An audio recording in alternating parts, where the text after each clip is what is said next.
ఉన్న బంగారాన్ని విడిపించి ఆ రోజు ఆన్లైన్ రేటుకే మేము కొంటాం. Sharma gold company.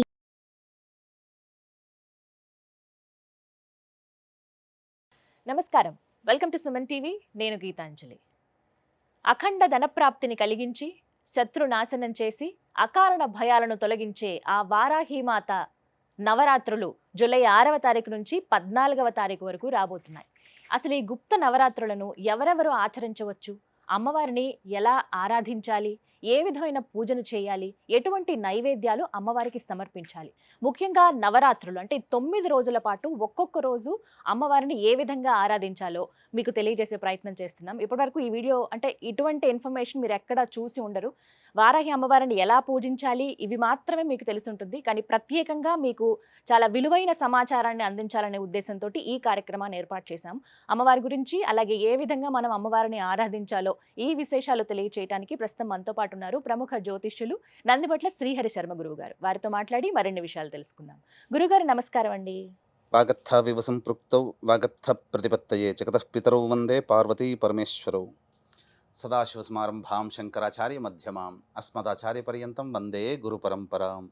ఆదిత్యాయ చ సోమాయ మంగళాయ బుధాయ చ గురు శుక్ర శనిభ్యశ్చ రాహవే కేతవే నమః. శృంగేరి పీఠాధిపతులకి కంచి పీఠాధిపతులకి నమస్కారములు తెలియజేసుకుంటూ కార్యక్రమాన్ని ప్రారంభిద్దాం. గురుగారు, వారాహి నవరాత్రులు ఇక్కడ అంటే ఎక్కడ విన్నా ఇప్పుడు ఇవే అమ్మవారి గురించే వినిపిస్తోంది. జూలై 6వ తారీఖు నుంచి 14, 15వ తారీఖుతో ముగుస్తున్నాయని చెప్తున్నారు. అయితే అమ్మవారి ఉగ్రదేవత, ఆవిడ్ని పూజించే విధానం చాలా ప్రత్యేకంగా ఉంటుంది. పూజ చేయాలంటే ఇన్ని నియమాలు పాటించాలని రకరకాలుగా అందరూ చెబుతూ ఉన్నారు. అయితే మీరేమైనా చెప్తారు? ప్రధానంగా అమ్మవారిని అసలు ఎలా పూజించాలి? అమ్మవారు ఉగ్రదేవత కాబట్టి శాంతించే రకంగా పూజ చేయాలా, ఇంట్లోనే పూజ చేసుకోవచ్చా, కేవలం ఆలయాల్లో చేయాలా, ఇంట్లో చేస్తే ఎలా చేయాలి, అసలు ఎవరు పూజను ఆచరించాలి, మహిళల పురుషుల, ఇలా ఎన్నో సందేహాలు ఉన్నాయి. వాటిని నివృత్తి చేయగలరు? తప్పకుండానమ్మా. వీక్షించేటువంటి సుమన్ టీవీ ప్రేక్షకులుగా గమనించాల్సిన అంశం ఏంటంటే, ఈ కార్యక్రమంలో వారాహి అమ్మవారి యొక్క సమగ్రమైనటువంటి వివరణ మీకు అందివ్వడం జరుగుతుంది. ఇంతవరకు సుమన్ టీవీ ప్రేక్షకులు చాలా అదృష్టవంతులని చెప్పవచ్చు. ఎందుకనంటే ఇంతవరకు ఏ ప్లాట్ఫామ్ మీద కూడా సోషల్ మీడియాలో చాలా విషయాలు చెప్పుకోలేదు. కానీ మనం ఈ కార్యక్రమంలో అమ్మవారికి సంబంధించినటువంటివి చాలా విషయాలు మనం తెలుసుకోబోతున్నాం. అమ్మవారికి ఇప్పటి వరకు మీరు కని విని ఎరగనటువంటి, అనగా చాలా పురాణాల్లో రహస్యోక్తంగా అమ్మవారిని పూజించిన వారు ఏ ఏ పదార్థాలతో పూజించారు, నైవేద్యం పెట్టారు, ఏ విధంగా అర్చన చేసుకున్నారు, ఏ ఏ విధంగా అమ్మవారిని ఉపాసన చేశారు, ఎటువంటి ఫలితాలు పొందారు అనేటువంటి విషయాన్ని ఈ రోజున నాకు అమ్మవారు పలికించినటువంటి జ్ఞానాన్ని వీక్షించే ప్రేక్షకులు, మన సుమన్ టీవీ ప్రేక్షకుల కోసం తెలియచేస్తున్నానమ్మా. ఇక్కడ ప్రధానంగా వారాహి దేవత అమ్మవారు ఎవరు అనంటే భండాసురుడిని సంహరించడం కోసమై అమ్మవారు సృష్టించినటువంటిది. అంటే లలిత అమ్మవారి స్వరూపమే దుర్గా, రాజశ్యామల, దండనాయిక ఈ వారాహి అమ్మవారు. ఈ వారాహి అమ్మవారికి సంబంధించి అంటే మనకు వరాహ రూపంలో మనకు స్వామి మనకు తెలుసు, వరాహ స్వామి అని. స్త్రీ రూపముగా వారాహి అంటే ఇక్కడ మీరు గమనించాల్సిన అంశం ఏంటంటే లక్ష్మీనారాయణ స్వరూపం, లక్ష్మీ స్వరూపం అమ్మవారు. విష్ణు భగవానుడు వరాహం అయితే లక్ష్మీ స్వరూపము వారాహి. అందుకే అమ్మవారికి లక్ష్మీ సహస్రనామాల్లో వారాహి, ధరణి, ధ్రువ అనే సహస్రనామాల్లో ఒక పేరు. కాబట్టి సాక్షాత్తు లక్ష్మీ స్వరూపము వారాహి అమ్మవారు. ఈ అమ్మవారిని కొలిచినటువంటి వారికి శత్రు నిర్మూలన, కోర్టు కేసులు నివారించడం, ముఖ్యంగా ధైర్యం వస్తుంది. ముఖ్యంగా ఈ సస్యాధిపతి అమ్మవారు, ఆషాఢ మాసం కదా, రైతులందరూ పొలం దున్నుకుంటారు. ఇది సస్యాధిపతి, పంట పొలాల్లో పంటలు బాగా పండుతాయి అమ్మవారిని పూజించిన రైతులకి. అలాగే అన్నిటికంటే మించి శత్రుంజయము, మన కోసం మన మీద ఎవరైతే శత్రువులు ఉంటారో, మన మీద ఏదైనా చెయ్యాలని చెప్పి ఆలోచించేస్తారు కదా, కుట్రలు, ఆ కుట్రలు చేయలేకపోతారు వాళ్ళు. అంతటి శక్తివంతమైనటువంటిది ఈ వారాహి అమ్మవారు. అన్నిటికంటే మించి ధనప్రాప్తిని విశేషంగా కలగజేస్తుంది వారాహి అమ్మవారు. కాబట్టి ఈ వారాహి అమ్మవారిని ఎవరు చేసుకోవచ్చు అనంటే, ఈ అమ్మవారి నవరాత్రులకు సంబంధించి గుప్త నవరాత్రులు పేరులోనే రహస్యం అని, గుప్తం అంటే రహస్యం. కాబట్టి ఒకప్పుడు కేవలం ఉపాసనా పరులైనటువంటి వ్యక్తులు మాత్రమే చేసుకున్నటువంటి యొక్క వారాహి నవరాత్రులు ఇప్పుడు సామాన్య బాహుళ్యంలోకి వెళ్ళింది. కాబట్టి ఎవరైనా చేసుకోవచ్చు, దేవతని ఉపాసించడానికి ఎవరైనా చేయవచ్చు. కాకపోతే చేసే విధానంలో ఉన్నప్పుడు మాత్రము దానికి తగ్గ వాళ్ళు మాత్రమే చేయాలి. ఇప్పుడు అటం బాంబు ఉందమ్మా, దాన్ని నిర్వీర్యం చేయాలి. అందరూ చేయగలుగుతారా? తెలుసు, ఎవరు వాళ్ళు చేయాలి. కాకపోతే ఇక్కడ ఏంటనంటే వీక్షించేటువంటి సుమన్ టీవీ ప్రేక్షకులు కూడా అమ్మవారిని సామాన్యమైనటువంటి వ్యక్తులు కూడా సామాన్య విధానంతో అర్చించి గొప్పదైనటువంటి ఫలితాన్ని పొందవచ్చు. ఇక్కడ భక్తి ప్రధానము, అంటే అందరూ పూజించవచ్చు అంటున్నారు. అందరూ పూజించుకోవచ్చు. కాకపోతే దీనికి ఉన్నటువంటి నియమం ఏంటంటే అమ్మవారిని సూర్యోదయం కంటే ముందే పూజ చేయాలి, లేదా సూర్యాస్తమయం తర్వాతనైనా చేయాలి.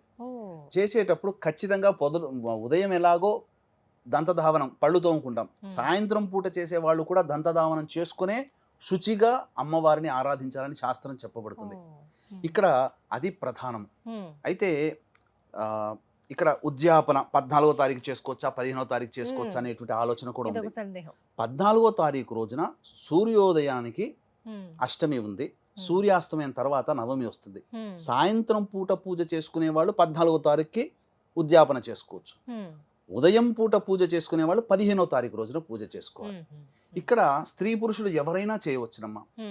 అయితే ఇక్కడ ఈ రోజున మనం చెప్పుకోబోయేటువంటి వారాహి సంబంధించినటువంటి దాంట్లో వీక్షించేటువంటి సుమన్ టీవీ ప్రేక్షకులు కూడా ఏమాత్రం కూడా ఈ కార్యక్రమాన్ని స్కిప్ చేసుకోకండి, మిస్ అవ్వకండి. ఎందుకనంటే 9 నవరాత్రులలో 9 రోజుల పాటు సుమన్ టీవీ వాళ్ళు మీకు చక్కటి వివరణని ఇవ్వడానికి ప్రయత్నం చేస్తున్నాం.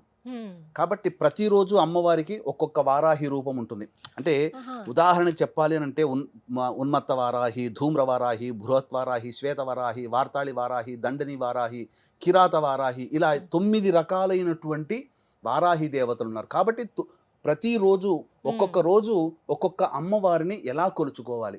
మొదటి రోజున అమ్మవారు ఏ రూపంలో ఉంటుంది, ఆ రూపాన్ని ధ్యానం చేసుకుంటూ ఆ అమ్మవారిని స్తుతించుకుంటూ పూజ చేయండి. పూజా విధానం కూడా మనం తెలియజేద్దాం. అలాగే రెండో రోజు అమ్మవారిని ఇలా ధ్యానం చేసుకొని పూజ చేయండి. రెండో రోజు ఎటువంటి ఫలితాలు కలుగుతాయి, మూడో రోజు పూజ చేస్తే ఎటువంటి ఫలితాలు, ఇలా 9 రోజులు పూజ చేస్తే మానవుడి యొక్క సకలాభీష్టాలు తొలగిపోవడానికి ఈ అమ్మవారి యొక్క నవరాత్రులు చాలా మేలు చేస్తుందని చెప్పవచ్చు. ఇక మనం వివరాల్లోకి వెళ్ళినట్లయితే ప్రధానంగా ఈ అమ్మవారిని గర్భవతులు చేసుకోవచ్చు అనే ఆలోచన కూడా ఉంటుంది. అయితే కొన్ని ఆచార ప్రకారం అమ్మ 5వ నెల పడిన తర్వాత పురిటి సూతకంతో సమానం, కొన్ని ఆచారాల ప్రకారం 7వ నెల పడిన తర్వాత పురిటి సూతకం సమానం. కాబట్టి దీన్ని మీ యొక్క ప్రాంతీయ ఆచారాన్ని దృష్టిలో పెట్టుకొని మీరు ఈ గర్భవతులైన వాళ్ళు కూడా ఈ విధంగా ఆచరణ చేసుకోవచ్చు, మహిళ రానంత వరకు. ఇక పురుషులకు కూడా ప్రత్యేకంగా ఉన్నటువంటి అమ్మవారు కూడా ఉంది వారాహిలో. ఆ రోజున పురుషులు చేస్తే విశేషమైన ఫలితం వస్తుంది. కాబట్టి అవన్నీ వివరాలు మొదటి రోజు, రెండో రోజు ఇలా మీకు ఒక సిరీస్, 9 రోజుల సిరీస్గా మీ యొక్క కార్యక్రమం అనేటువంటిది ఉంటుంది. కాబట్టి వీక్షించేటువంటి ప్రేక్షకులు గమనించగలరు. మొత్తం ఎన్ని అలంకారాల్లో కనబడతారు? అన్ని అలంకారాలు అమ్మ మొత్తము 10 రోజుల పాటు చేసుకోవాలి. 9 రోజుల పాటు 9 రకాలైనటువంటి నైవేద్యాలు పెట్టుకోవాలి, 9 రకాలైనటువంటి అర్చనలు ఉంటాయి. అలాగే అంటే మానవులందరూ చేసుకునేదే. అన్నిటికంటే ప్రధానమైనటువంటిది భక్తి ఇక్కడ. అయితే చాలా మంది విగ్రహం పెట్టుకోవచ్చా లేకపోతే ఫోటో పెట్టుకోవచ్చా అంటారు. ఫోటోనే పెట్టుకోండి అమ్మ. విగ్రహం పెట్టుకుంటే ఆ విగ్రహానికి తగ్గట్టుగా చేసుకోవాలి. ఇంకో కొంతమంది అఖండ దీపం పెట్టుకోవచ్చా, మామూలు దీపం పెట్టుకోవచ్చు అంటే 9 రోజులు కాపాడగలిగేటువంటి శక్తి ఉంటే 9 రోజులు అఖండ దీపం పెట్టుకోండి, లేదా సామాన్యంగా దీపారాధన చేసుకోవచ్చు. దీపారాధన కూడా ఏ విధమైనటువంటి దీపారాధన చేసుకోవాలో మనం తెలుసుకుందాం. ఇంకా చెప్పాలి అని అంటే ఇక్కడ ప్రధానంగా అమ్మవారికి ధూపం అంటే చాలా ఇష్టం. కాబట్టి ఏ ఏ పదార్థాలతో ధూపం చేస్తే అమ్మవారు సంతోషపడుతుందో కూడా మనం ఈ కార్యక్రమంలో చేసుకుందాం. కాబట్టి ఈ యొక్క వారాహి అమ్మవారి యొక్క అనుగ్రహం అందరికీ అందించాలనేటువంటి ఒక సదుద్దేశంతో ఈ వారాహి అమ్మవారిని అందరూ పూజ చేసుకుంటారమ్మా. ఈ యొక్క వారాహి అమ్మవారికి సంబంధించి పూజ చేసేటప్పుడు మనం చెప్పుకున్నాం కదా, 12 నామాలని శక్తి ఉంటే 108 సార్లు 12 × 108 సార్లు ప్రతిరోజు పారాయణం చేయడం, లేదా 54 సార్లు, లేదా కనీసం 27 సార్లైనా 12 నామావళిని పారాయణం చేయాలి. దీనితో పాటుగా అమ్మవారి యొక్క సంపూర్ణమైనటువంటి అనుగ్రహం కలగాలి అని అంటే ఖచ్చితంగా ప్రతిరోజు లలితా సహస్రనామ పారాయణం అనేటువంటిది చేయండి. గురుగారు, హోమం నిర్వహిస్తున్నామని చెప్పారు జూలై 15వ తారీఖున, ఆ వివరాలు తెలియచేయండి. జూలై 15వ తారీఖు రోజున ఈ వారాహి సంబంధించి భగవంతుడు అనుగ్రహిస్తే 9 రకాలైనటువంటి వారాహి అమ్మవారి యొక్క హోమాది కార్యక్రమాలు చేయించడం జరుగుతుంది. లేదా ఖచ్చితముగా వారాహి అమ్మవారి హోమము, ప్రత్యంగిర హోమము, బగళాముఖి హోమము, రాజశ్యామల హోమములు ఖచ్చితంగా కేవలం 1500 రూపాయల రుసుముకుతో ఈ యొక్క హోమాది కార్యక్రమాలు జరిపించడం జరుగుతుంది. ప్రధానంగా ఆ 15వ తారీఖు రోజున రాత్రి 9 గంటలకి కార్యక్రమం ప్రారంభమవుతుంది. కాబట్టి వీక్షించేటువంటి సుమన్ టీవీ ప్రేక్షకులు సాయంత్రం 7 లోపల వరకు కూడా గోత్రనామాలు నమోదు చేసుకునే అవకాశం ఆ 15వ తారీఖు రోజున 15వ తారీఖు వరకు కూడా ఉంటుంది. అవకాశం ఉంటే ముందుగానే ఈ యొక్క కార్యక్రమం చూసినప్పుడు వెనువెంటనే చేసుకోవాలనే సంకల్పం ఉంటే వెనువెంటనే చేసుకోండి. ఈ హోమంలో పాల్గొనడం ద్వారా శత్రునాశనం జరుగుతుంది, ధనప్రాప్తి కలుగుతుంది, ఉద్యోగం లభిస్తుంది, కోరిన కోరికలు లభిస్తాయి. ముఖ్యంగా భూగృహ వసతులు ఈ అమ్మవారిని పూజించడం ద్వారా కలుగుతుంది. సకల సంతోషాలు కలుగుతాయి. ముఖ్యంగా భయముతో కూడుకున్నటువంటి జీవితం మన నుంచి వెళ్ళిపోతుంది. ధైర్యంగా బతకగలుగుతాం. విలువైన సమాచారం ఇది. ఎవరైతే హోమంలో పాల్గొనాలనుకుంటున్నారో వారికి గురువుగారి నెంబర్ స్క్రీన్ మీద డిస్ప్లే చేస్తామండి. కాల్ చేసి మీరు వివరాలు కనుక్కోండి. ఏ హోమం అయితే మీరు చేయించుకోవాలనుకుంటున్నారో కేవలం 1500 రూపాయలకి హోమాన్ని నిర్వహిస్తున్నారు. మీ పేరు అలాగే గోత్రాలు కూడా మీరు నమోదు చేయించుకోండి. గురువుగారు, అసలు వారాహి అమ్మవారికి పూజ ఏ విధంగా చేయాలండి ఈ 9 రోజుల పాటు నవరాత్రుల్లో? వారాహి అమ్మవారికి పూజ ప్రధానంగా లలితా అమ్మవారి చిత్రపటము కానీ లేదా చిన్నపాటి స్ఫటికంతో కానీ వెండితో కానీ ఇత్తడితో కానీ బంగారంతో కానీ ఉన్నటువంటి శ్రీచక్రాన్ని ముందు ప్రతిష్ఠించుకోవాలి. తర్వాత ఆ లలిత అమ్మవారి ముందర కలశం పెట్టుకునే ఆచారం ఉంటే కలశం పెట్టుకోండి. లేకపోతే కనీసం ఒక పక్కన అమ్మవారికి ఒక పక్కన రాజశ్యామల, ఒక పక్కన వారాహి అమ్మవారి చిత్రపటం పెట్టుకోండి.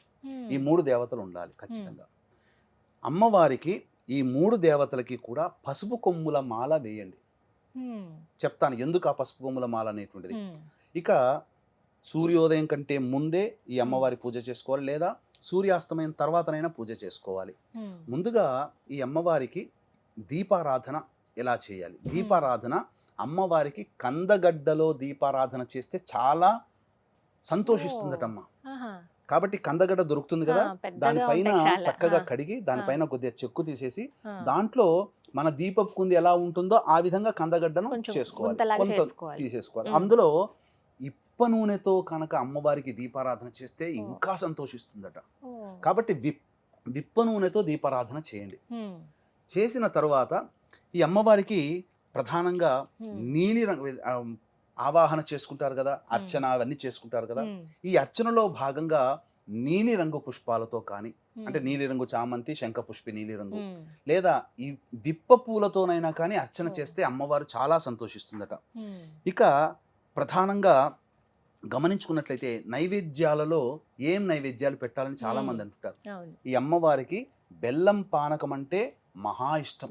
కాబట్టి బెల్లం పానకం, నువ్వులతో చేసిన లడ్డూలు, అందున ఇలాచి ఆవు నేతితో చేసిన నువ్వుల లడ్డూలు పెట్టాలి. ఎర్రటి పండ్లు అంటే దానిమ్మ పండ్లు పెట్టాలి. ముఖ్యంగా ఒక చిన్న పాత్రలో తేనె నైవేద్యంగా పెట్టాలి. ఇవన్నీ 9 రోజుల పాటు చేసుకోవాలి. ఇవన్నీ 9 రోజుల పాటు మీరు వస్తు భాండాగారాలని తెలుసుకోవాలి. ఇక ఈ అమ్మవారికి రథం పేరు కిరిచక్రం. అంటే ఈ అమ్మవారి పూజ చేసేటప్పుడు అమ్మవారి యొక్క దేహాన్ని, రూపాన్ని మనసులో ధ్యానం చేసుకుంటూ 1000 మంది వరాహములు లాగుతుండగా అమ్మవారు ప్రయాణిస్తుందట. అందుకని ఈ అమ్మవారికి కిరిచక్రం అనేటువంటి పేరు. ఇక ఈ అమ్మవారికి విశ్వేశ్వరుడే ప్రతిష్ఠించడం, కాశీ విశ్వేశ్వరుడే వింధ్యాచలంలో ప్రతిష్ఠించాడు. కాబట్టి అంతటి అమ్మవారు ఈ వారాహి నవరాత్రులతో పాటు బాగా ఉపాసన చేసుకుంటే రేవతి నక్షత్రం వచ్చినప్పుడు ఈ అమ్మవారిని పూజ చేస్తే విశేషమైనటువంటి ఫలితం కలుగుతుంది. ఇది ఈ యొక్క విధానంగా చేసుకోవచ్చు. అయితే ఈ వారాహి అమ్మవారికి ధూపము అనంటే చాలా ఇష్టం. ఏ ఈశ్వరుడికి అభిషేకం అంటే ఇష్టం, వెంకటేశ్వరుడికి పుష్పార్చన అంటే ఇష్టం. అమ్మవార్లకి ఏ అమ్మవారికైనా ధూపం అంటే చాలా ఇష్టం. ప్రత్యేకించి ఒక్కొక్క అమ్మవారికి ఒక్కొక్క రకమైన ధూపం చేయాలి. ఈ వారాహి అమ్మవారికి ధూపం ఏంటి అంటే మన ఇంట్లో దొరికే వస్తువులే మనం తెచ్చుకోవచ్చమ్మా. ఏంటి ఆ వస్తువులు? ఆ వస్తువులన్నిటినీ పొడి చేసి ఆ గుగ్గిలంలో మన బొగ్గులు ఉంటాయి కదా, మనం మండుతున్నటువంటి బొగ్గుల మీద వేసి అమ్మవారికి ధూపం ఇస్తే అసలు అమ్మవారు సంతోషం ఇంత అంతా పట్టరానిదట. ఏమా ద్రవ్యాలు తెచ్చుకోవాలి అని అంటే గుగ్గిలం, సాంబ్రాణి అంటుంటాం. అది తెల్లదైనా నలుపుదైనా పర్వాలేదు. ఇక యాలకుల పొడి, ఇలాచీ పొడి అని అంటారు. ఇక పసుపు పొడి, శుద్ధమైనటువంటి పసుపు పొడి 3, తెల్ల గురువింద గింజల పొడి దొరుకుతాయి, పచారీ షాపులో దొరుకుతాయి. ఇక్కడ ఇది మాత్రం దొరకకపోవచ్చు. తెల్ల ఈశ్వరి వేరు అని అంటారు, అది దొరకకపోవచ్చు. సాధ్యమైనంత వరకే మీరు తెచ్చుకోండి. ఆయుర్వేదం షాప్ లో ఏమైనా ప్రయత్నిస్తే దొరుకుతాయమ్మా. తెల్ల ఈశ్వరి వేరును దంచి పొడి చేసుకోవాలి. ఇక తెల్ల జిల్లేడు పువ్వుల పొడి, తెల్ల జిల్లేడు పువ్వులను తెచ్చుకొని దాని నీడను ఆరబెడితే పొడి చేసుకోవచ్చు. ఇక మిరియాల పొడి, కారం పొడి, శొంఠి పొడి, ఇవన్నీ వేసి అమ్మవారికి ధూపం ఇవ్వాలి. రోజుకొక్కటిగా లేదు అన్ని కలిపి ప్రతిరోజు ధూపంలో. ఇప్పుడు మనం చెప్పినటువంటి వివరాలు ఏదైతే పూజా విధానం ఉందో అందరికీ తెలుసు. అన్ని ప్రసార మాధ్యమాల ద్వారా పూజా విధానం ఎలా చేసుకోవాలో తెలుస్తుంది.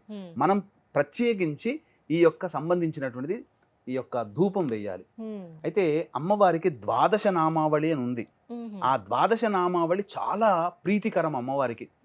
శక్తి ఉందనుకోండి, ఆ ద్వాదశ నామావళిని రోజుకి 108 సార్లు పారాయణం చేయండి, లేదు 54 సార్లు అయినా పారాయణం చేయండి.